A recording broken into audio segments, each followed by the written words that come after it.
Yes, guys, welcome to the next video. So obviously we just finished up on the last divergence video previously. So now we've got institutional swing points. So we're referring back to the weekly time frame and of course the larger time frame. And this is where fundamentals really does take a part in your trading. You're gonna realize this when you look back on the charts and look at the massive price swings that you see in price over time. So what are swing points? I look at it in two ways. I see price as whole numbers. These are also called institutional numbers. And then you've got price in terms of timing. So what do I mean by price in terms of whole numbers? In terms of institutions and the way they set for long-term trades, they have targets in mind. For example, by a certain quarter of the year, they will estimate a certain price point for AUD USD. And this, I'm going to be taking this chart as an example because this is something that I took part in throughout the beginning of end of 2020 and then the start of 2021. You know, massive price movements. So institutional swing points, what are they? Usually they're whole numbers. And so this could be, for example, 0.8, 0.7. And by whole numbers as well, I mean even quarter points. So like 0.725, 0.75, 0.775. These massive decimal point numbers in a way, or as I like to call them, whole numbers. Obviously, they're not whole numbers, but they're massive price points that if you see a pool of liquidity near there, so equal highs or anything like that in that nature, you're going to see price gravitate towards that point. Because the thing is, especially when fundamentals are involved as well, institutions will set targets. They will actually release this in their bank sort of weekly reports or monthly reports. They will say, we expect Euro USD to decline to 1.13 in the next 3 months, for example, or AUD USD to 0.8. These are the types of things that you've got to take into consideration in terms of long-term profits, especially when swing trading. Now, how can I use this? So there's 3 ways. Projections for price take profits. That's the first one. I'm going to be looking at this example in more depth, but secondly, potential areas of reversal when you know fundamentals support it too.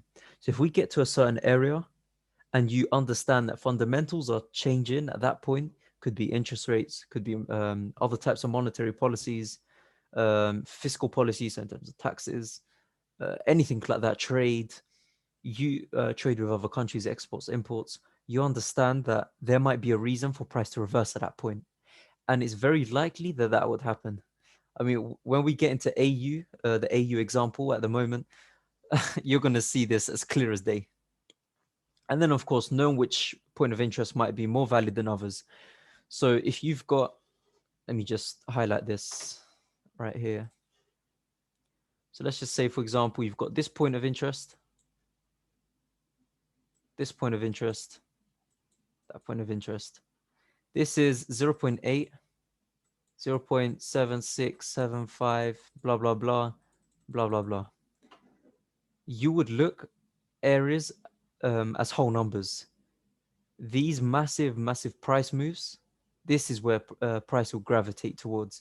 But obviously, it's more complicated than just, bringing out whole numbers. You've really got to adapt fundamentals into that.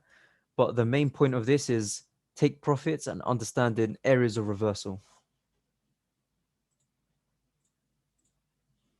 Okay, so let's look at this AD USD example from last year.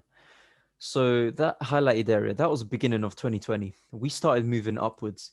The reason for that was obviously fundamentals with DXY, but also at the time, it was mainly due to the exports of Australia and also their not vaccination program, the way they were dealing with COVID. Because I think vaccinations hadn't happened towards the end of 2020 yet. But yeah, fundamentals led that AU buy. Now, what happened when it got to that key zone right there? So in the beginning of, throughout the middle of 2020, this is what we saw. We arrived at this breaker block area. So right there. Then that price area was 0.7 on the chart. perfect area. You know, we've seen many interactions with that price previously. So a lot of support going on right there in terms of retail logic. Price just boosted up from that point straight away. Obviously, you can see this order block that we've got going on. Then where did it project to? Projected all the way to the top to this premium area, and the price was 0.8. Now, that's where the weekly order block existed. So when we were getting there, I was in a position for AU buys. I believe it was from somewhere like this point right here. So it was quite a good buy. I had a very, very good risk to reward. Did well on that account. Um, but we got to that zero point 0.8 area. And when I observed the weekly time frame, I realized we are at a very, very important point, because not only is it zero point 0.8 institutional figure, but we've got the weekly order block that existed right there. And honestly, I couldn't I couldn't believe how accurate it was. It just pinged straight off zero point 0.8, like no hesitation. And I took some partials until then. Obviously left just a tiny bit, but most of it was taken off. I think I had about 10% running. But yeah, price just rejected straight off. And listen, I'm never gonna say it's because of that point. It's because of fundamentals. Fundamentals led it, but also that price point was a key area of take profits for the banks. As you know, if they've got buys going, they need to take profits. And what happens when you take profits? For every buyer, there's a seller. So that buy contract turns into the sell contract. Selling starts to happen. And there we go. We got rejections off, and then boom, straight down. So in terms of swing points in reference to timing, seasonality, and the movement of investment around the market has a lot to do with overall price on the higher time frame. Like I said, the fundamentals. Um, this is more of a general saying. You know, people say this in the smart money community, especially on the higher time frame. But usually, every 3 to 6 months, you'll see massive price movements. So here, it was the beginning of the year. We went from 0.7 to 0.8. I was about a 6 month move, I believe it was. Um, and it's when you range in between these weekly order blocks, monthly order blocks even, that's when you start to see a shift of momentum and then opposite direction potentially. However, please do not take this as gospel. Like it's not something that we rely on all the time. Oh, it's been even the range is big, 3 to 6 months. We're not going to say, oh, it's been 6 months now, we've got to see a change. No, you've got to refer to fundamentals, but it's the figures that we look at, the institutional numbers. And so yeah, that's everything from this lesson. Hope you guys understood everything. It's quite simple, especially compared to the other lessons, but it's just something you always need to keep in the back of your head.